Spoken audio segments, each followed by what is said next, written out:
What's up guys? I had a few people ask me how to actually remove an ECM from a 5th gen Cummins. So here we have a 2023 Ram 2500 5th gen, and I'm gonna show you how to remove the ECM out of your truck. Also, if you need parts or tunes or exhaust, whatever, I will have links down in the description just in case you wanna modify your truck. But yeah, this will be a quick video, so let's just get into it. First thing you're gonna wanna do is remove the negative battery cables. So you can see I already removed this one. I like to stick a glove or something underneath there just so I know it's not gonna make any contact.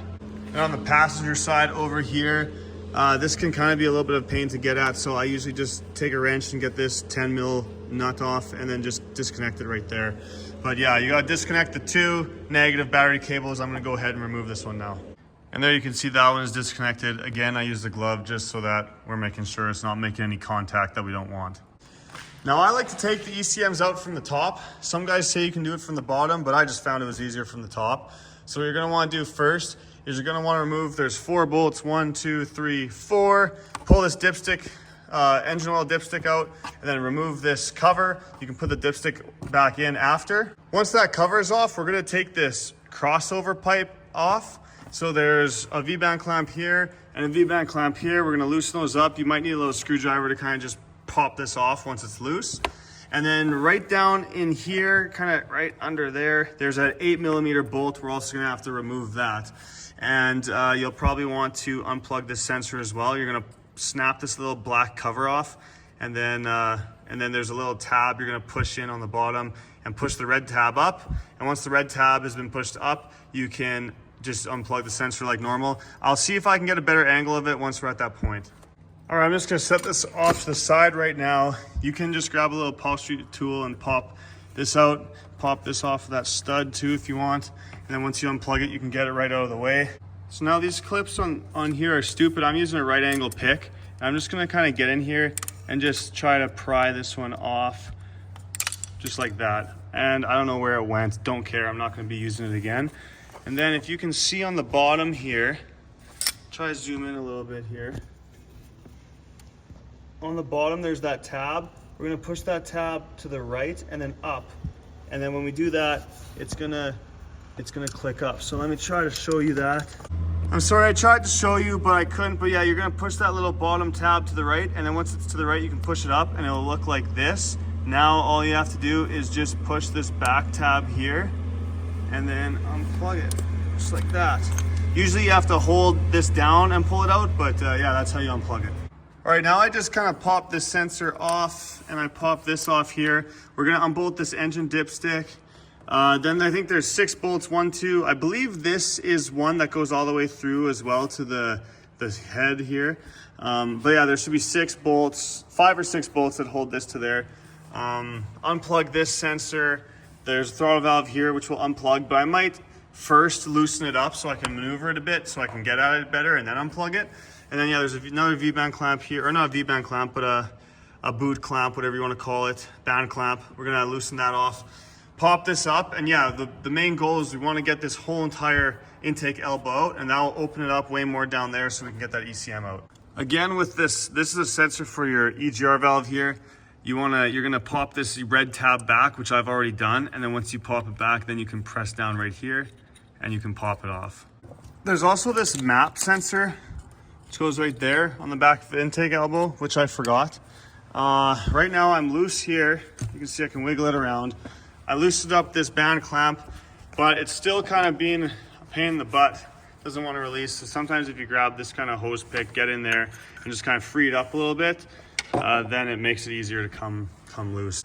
All right, I got it out. It's still in the truck though. There's also something, this guy had a little Christmas tree that was stuck in here. I popped off. But here I'm gonna hopefully be able to show you better how to get these stupid things off. So here, I'm just gonna kind of pop this off. There, it's gone. Also, make sure nothing falls in here. I heard that hit the ground, but I just thought about that now. You don't want anything to fall in here or else you're screwed. You're gonna have to take that out and get it out. But yeah, once we have this open like that, we're gonna grab the pick, push this over to the side, and then push it forward, just like that. See, now it's flush right there. And now we can push down on here, like that. And see it pop back on me there, but use your thumb, push down on that. And then just like that. Now we should be able to remove this out of the truck. There we go. All right, now we're going to, like you can see, there's a lot of space here, but there's still a lot of crap in our way. We're basically going to try to loosen the ECM and then just move stuff out of the way as we need. A lot of these wiring harnesses and stuff are just kind of clipped to other hoses and whatnot, and so we can just kind of try to unclip them as we go, just so we can manipulate them better. But yeah, there's 2 plugs, one here, one there. And you can see this one's got 2 bolts there, and then that one also has 2 bolts. These are 8 mil heads, those are 10 mil heads. Why? Because they can, I guess. I have no idea why they're not the same. But yeah, we're gonna undo these 2 bolts just on these clips. So there's 4 in total. And then we'll unclip the connector, which you're gonna do by pushing this tab in, I believe. Yeah, pushing the tab in, and then you can push this arm down and you can kind of work it back and forth gently. You don't want to push too hard on it. We don't want to do that until we disconnect this right now, because this is holding it stuck to the ECM. So yeah, go ahead and disconnect these, and then we'll unplug the 2 connectors and we'll go from there. Okay, now we're gonna go under the truck. There's the ECM right up there. I got the plugs off. I'll show you when we go up to the top there.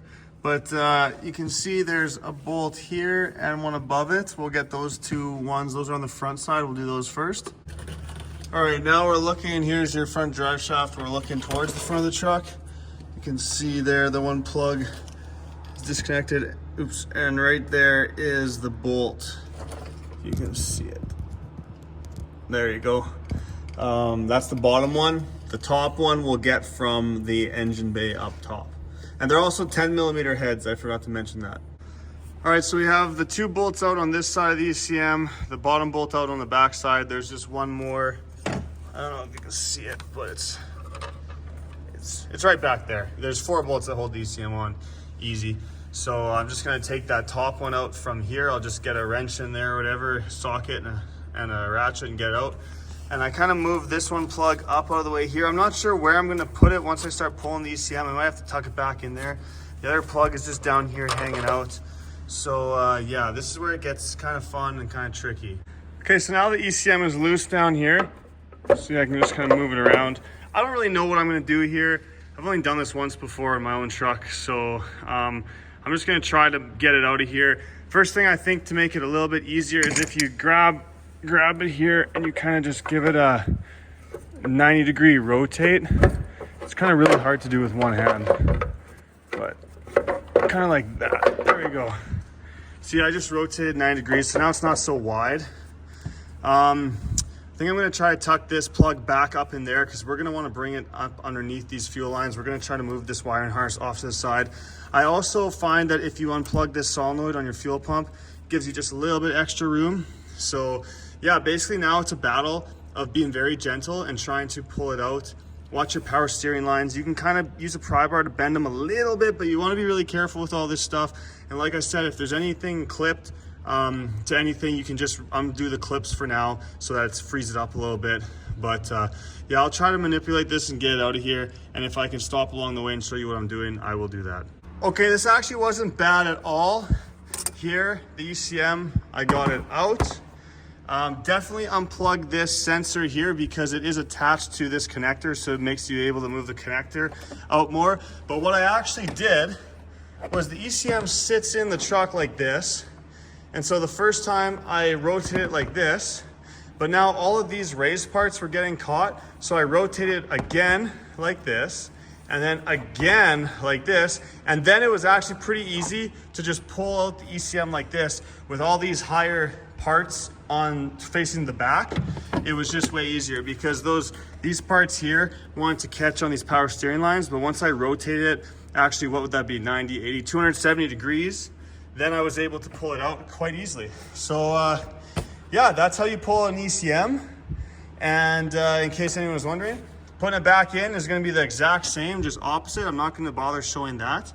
But yeah, I hope that helps anyone that wants to remove an ECM out of a 5th gen Cummins. They definitely aren't the easiest ECMs to remove, but they're actually not too bad. They just take a little bit of time. So yeah, I really hope this helped you guys. This should work for any 5th gen Cummins 2019 and newer. Please check me out on Instagram at Dark Iron Diesel. Follow me, subscribe on this channel, and like my videos. It helps me out a lot. And yeah, thank you guys for watching. I hope to see you on the next video.